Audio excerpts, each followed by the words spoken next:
Olá, futuros servidores da Polícia Militar do Estado do Pará. Estamos aqui, mais uma vez, na loja do concurseiro, simplesmente o curso online que mais cresce no Brasil, trazendo para você o comentário da prova dos senhores soldados aí masculinos da PMPA, a prova tipo B da banca IADES. Vamos trabalhar aqui as noções de direito processual penal. Você já me conhece.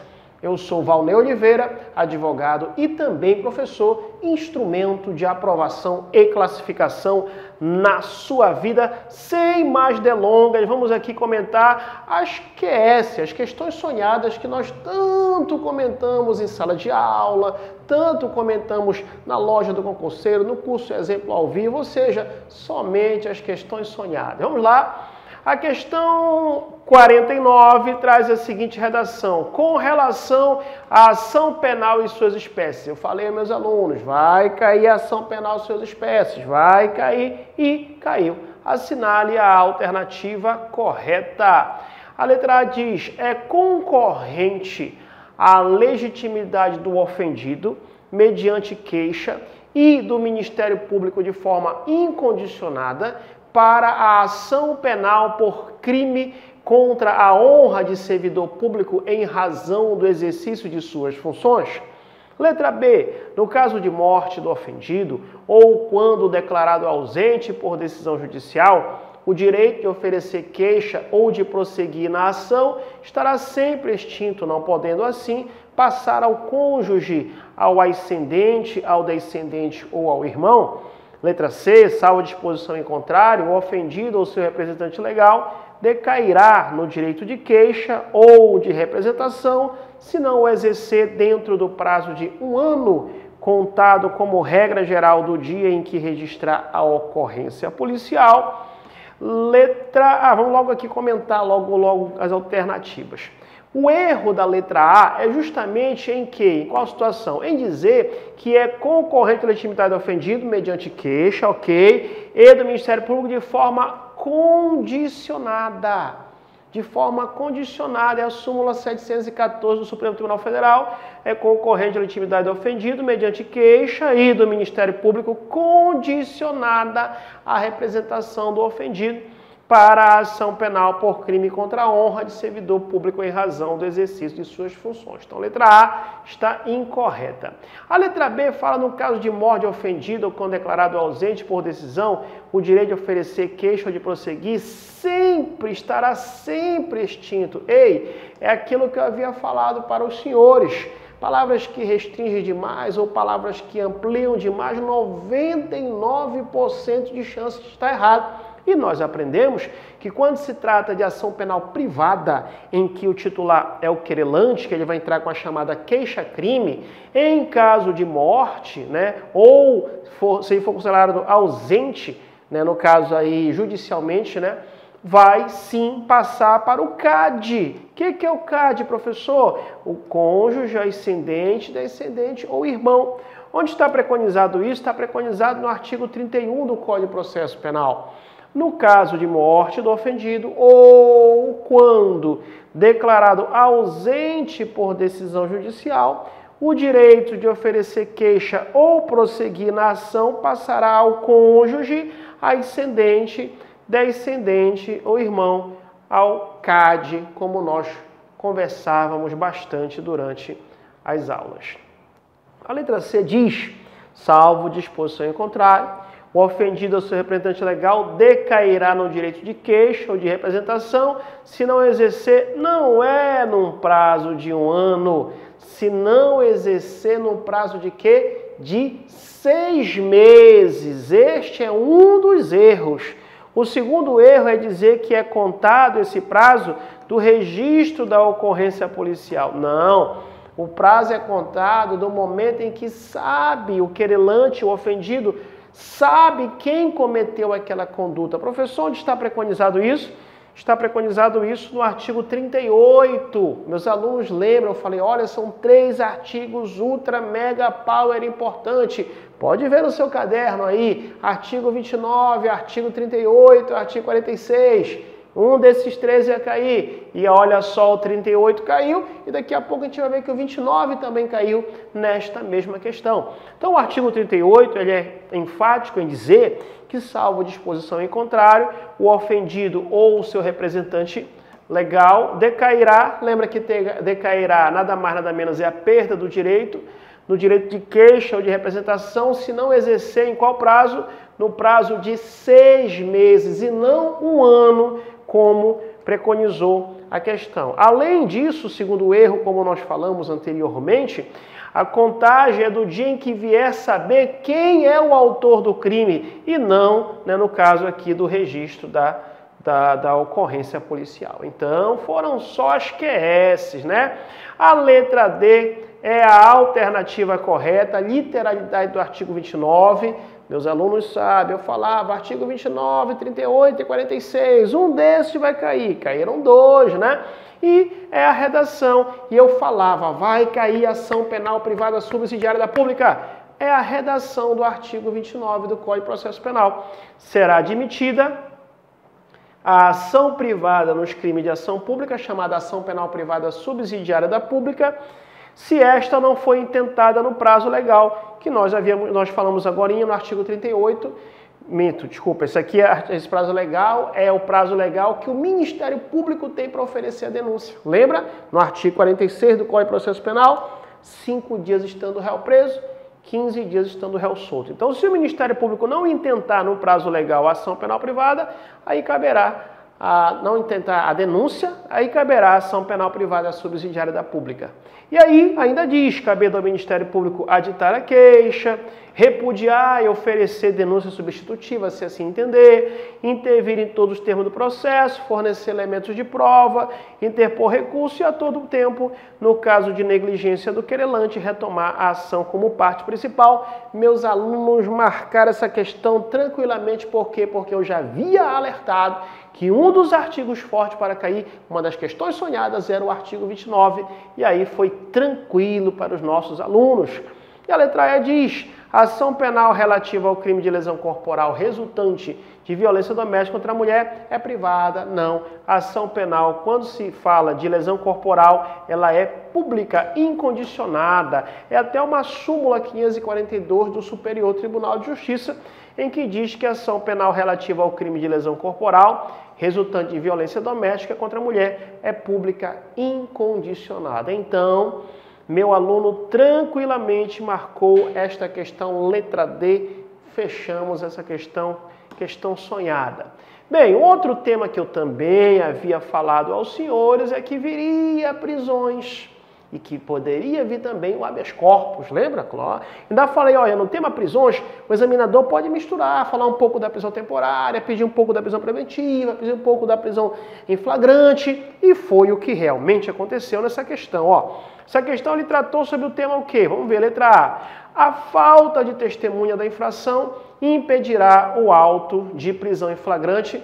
Nós já havíamos conversado sobre isso, lembra? A prisão em flagrante não para, lembra? A prisão em flagrante não para, não stop, não para. Eu falava, não tem testemunha, vai continuar a prisão em flagrante. O flagranteado não quis assinar a nota de culpa, vai continuar o flagrante. O flagranteado não quis assinar o recibo, não quis assinar o recibo da nota de culpa, vai continuar o flagrante.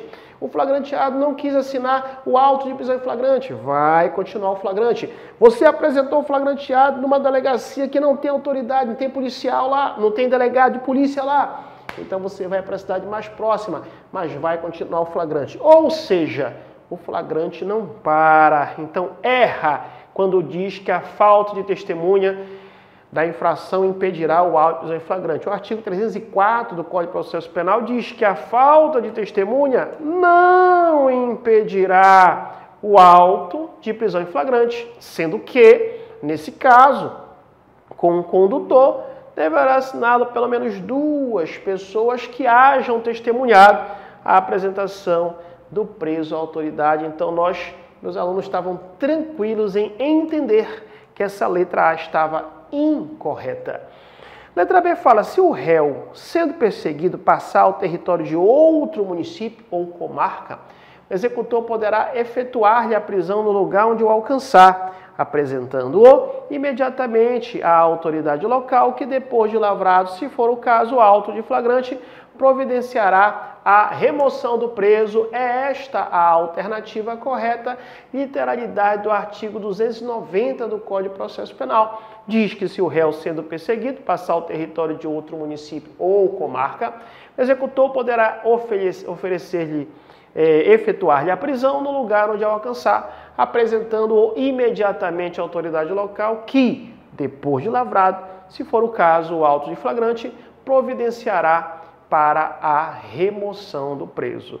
A letra C está incorreta porque diz assim: não havendo autoridade no lugar em que se tiver efetuada a prisão, o preso será logo recolhido à penitenciária mais próxima. Errado!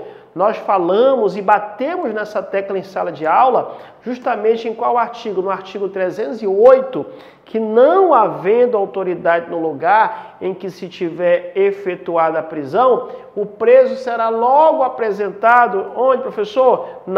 Do lugar mais próximo, onde tenha uma autoridade, para que apenas a autoridade policial pode ali, conduzir aquele auto de prisão em flagrante. O erro da letra D fala que a prisão preventiva, lembra que eu falei para os senhores, olha, o examinador ele pode no tema prisão misturar, sem problema, perfeito. A prisão preventiva decretada pelo juiz somente, eu havia vacinado vocês, palavras que restringem demais ou palavras que ampliam demais, 99% de chance de estar errado. A prisão preventiva decretada pelo juiz somente é cabível na fase do inquérito policial. Errado, nós sabemos que a prisão preventiva é cabível tanto na fase de inquérito policial como também na fase do processo penal, diferentemente da prisão temporária. A prisão temporária, sim, ela é cabível só na fase de inquérito policial. Tá? Então, erra a letra D nesse contexto, tá? Erra a letra D, porque de acordo com o artigo 311 do Código de Processo Penal, em qualquer fase da investigação policial, seja na fase pré-processual ou do processo penal, caberá a prisão preventiva decretada pelo juiz a requerimento do Ministério Público, do querelante ou do assistente ou por representação da autoridade policial. E a letra E erra também, por quê? Porque fala que toda e qualquer, né? Já sabemos que dá aí uma ideia de que pode estar errado, né? A arguição de coação ilegal, falei para vocês, olha, leia a coação ilegal do artigo 648, né, do Código de Processo Penal. Toda e qualquer arguição de coação ilegal concernente à liberdade de ir e vir deve ser feita por meio de habeas corpus impetrado e sempre, toda e qualquer, sempre, já dava náuseas nos meus alunos, entendendo que está errado, porque realmente não é só junto ao STF. Se você fizer uma leitura breve, no artigo 650 do Código de Processo Penal, diz que competirá conhecer originalmente os pedidos de habeas corpus ao STF, nos casos do artigo 101, inciso 1, a linha G da Constituição Federal, aos tribunais de apelação e tal. Então, erra quando fala sempre ao STF, de acordo com o artigo 650 do Código de Processo Penal.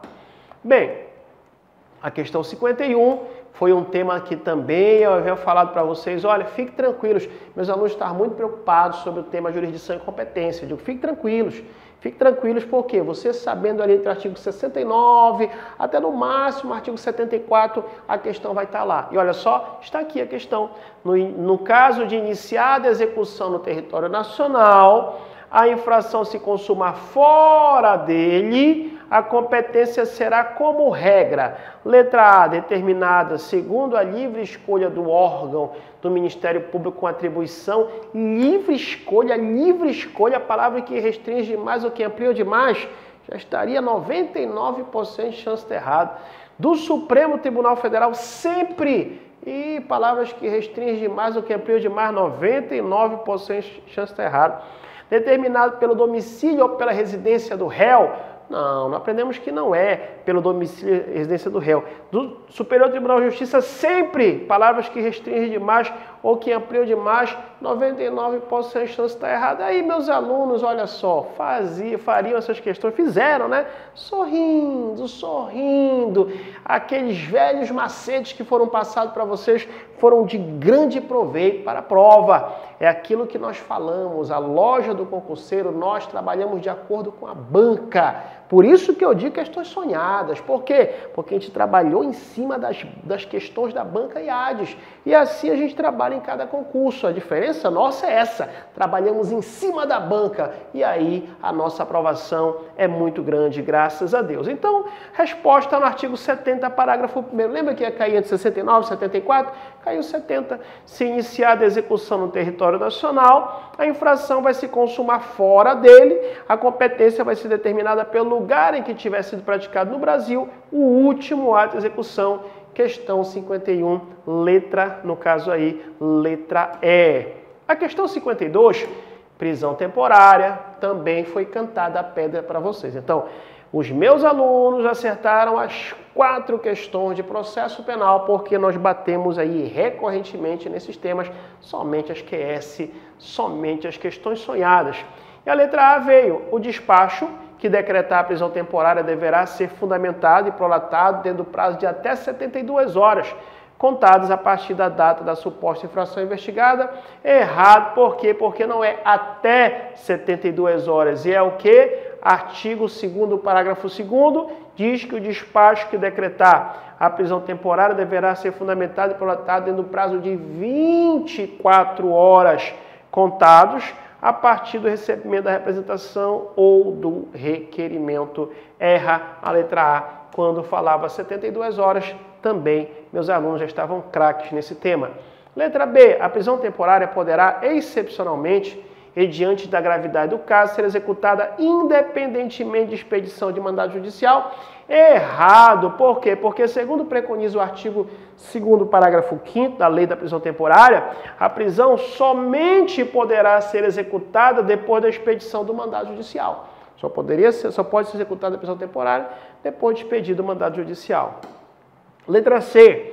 Por expressa disposição legal, os presos temporários deverão permanecer obrigatoriamente separados dos demais detentos. É esta a alternativa correta, literalidade do artigo 3º da lei. Os presos temporários deverão permanecer obrigatoriamente separados dos demais detentos.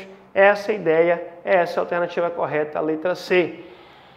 Letra D, exclui-se o dia do cumprimento do mandado de prisão na contagem, no cômputo do prazo de prisão temporária. Errado! Se você ler o artigo 2º, parágrafo 8º, não diz que exclui, pelo contrário, inclui-se o dia do cumprimento do mandado de prisão na contagem, no cômputo do prazo de prisão temporária.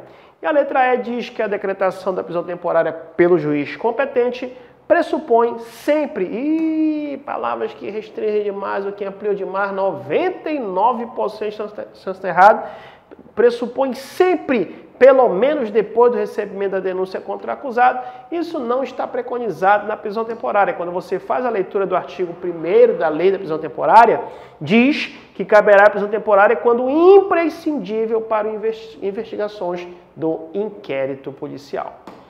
Futuros servidores da Polícia Militar do Estado do Pará, soldados da PM, fiquei muito feliz com essa prova e eu tenho certeza que os meus alunos também, pelo feedback que me deram, fecharam as questões de processo penal, porque caíram somente as questões sonhadas. Então, parabéns para vocês e vamos aí juntos com os senhores rumo à aprovação e classificação. Agora vem a próxima etapa, o TAF, né? Vamos lá correr atrás dessa segunda etapa e qualquer coisa vocês me encontram no meu canal do YouTube, Valnei Oliveira, e no meu Instagram, site Valnei Oliveira. Aqui na Loja do Concurseiro, Valnei Oliveira, sucesso no mundo todo. Um abraço e até o nosso próximo encontro.